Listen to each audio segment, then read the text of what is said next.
अब हमारे साथ बिदर के बिदार साहब हैं।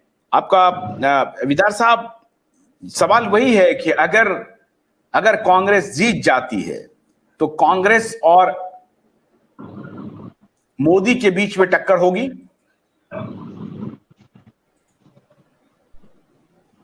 बिदर साहब, जी जी जी, नमस्ते। नमस्ते।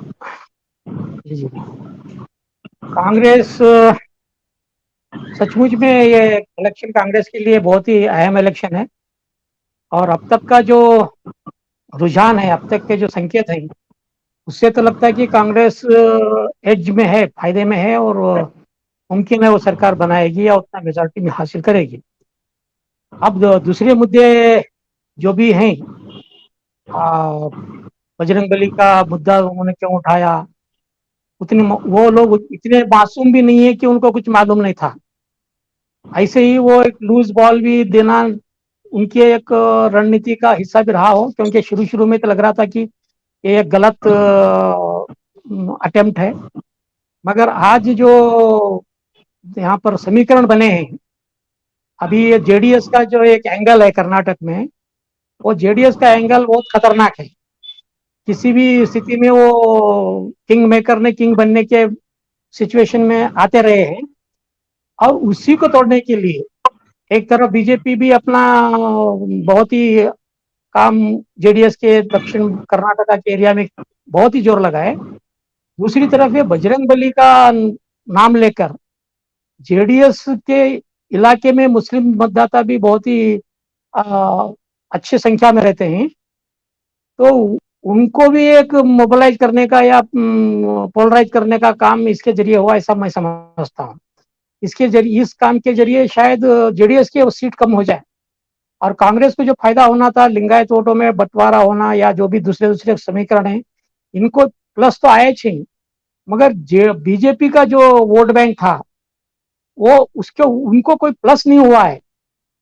जितनी भी ये अब ये रैली हो गई, जितना भी इनका रोड शो हो गया, मोदी जी का जो भी ये कह रहे हैं कि जेडीएस के साथ जो मुस्लिम मतदाता हैं या उन इलाके में जिसमें जेडीएस का प्रभाव है और वहां पे मुस्लिम उनके साथ खड़े हैं, उन इलाके में चूंकि कांग्रेस पार्टी ने लिंगायत, बोक्कालिंगा, कुरुबा, इस सब पे एक प्रकार से काम किया और वो उनका निशाना ठीक बैठा है और ये सब उनके तरफ जाते हुए दिख रहे हैं।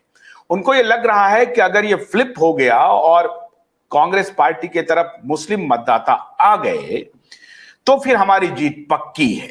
आप ये कह रहे हैं कि कांग्रेस ने बहुत ही कैलकुलेटेड रिस्क लिया है बजरंग दल के ऊपर प्रतिबंध लगाने की बात कह के, ताकि मुस्लिम मतदाता उनकी तरफ आकर्षित हो जाए। जी जी जी जी, बिल्कुल बिल्कुल, क्योंकि दूसरे एरिया में तो मुस्लिम मतदाता उनके साथ हैं।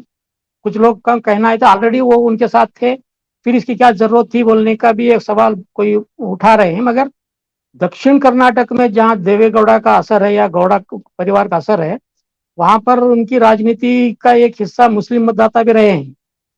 तो वहां पर उनसे अगर वो मतदाता को डाइवर्शन मिलता है तो डेफिनेटली आज तक जो काम नहीं हुआ वो काम शायद अब की बार होगा, जेडीएस के सीट कम हो जाएगी। ये बजरंगबली और बजरंग दल इस पूरे प्रकरण में जो सबसे बड़ा लूजर होने वाला है वो लूजर होने वाला है जेडीएस। ये अभी तक पत्ता साफ नहीं हो रहा था, आपने बहुत ही बढ़िया धुंध को हटाया है। आप ये कह रहे हैं कि इस पूरे प्रकरण में जेडीएस सबसे बड़ा लूजर होने वाला है, वो गेम से बाहर जाएगा तभी कांग्रेस पार्टी आएगी। और भारतीय जनता पार्टी को भी लग रहा है कि ये ठीक है, हमें तुरुप का पत्ता मिला है, लेकिन बजरंगबली और बजरंग दल वाला जो इशू है, इस पे आपको लगता है कि मोबिलाइजेशन ऑफ हिंदू सेंटिमेंट, क्या लिंगायत, क्या बोक्कालिंगा, क्या कुरुबा, सब इकट्ठा होकर के हिंदू बन करके हिंदू आइडेंटिटी हो जाएगी और जय बजरंगबली का नारा एक हिंदू कंसोलिडेशन को आगे बढ़ाएगा। इसका कुछ भी संकेत आपको दिख रहा है? जी नहीं, जी नहीं। जो बात यूपी और हिंदी भाषी प्रदेशों में होती है वो कर्नाटक में नहीं है। बीजेपी के जो वोटर्स हैं, बीजेपी का जो 25-30% का जो वोट बैंक है, जो भी अच्छा बना हुआ है कंसोलिडेटेड, वो तो रहेगा, मगर उसमें कटौती हुई है, बल्कि बढ़ोतरी नहीं हो रही है।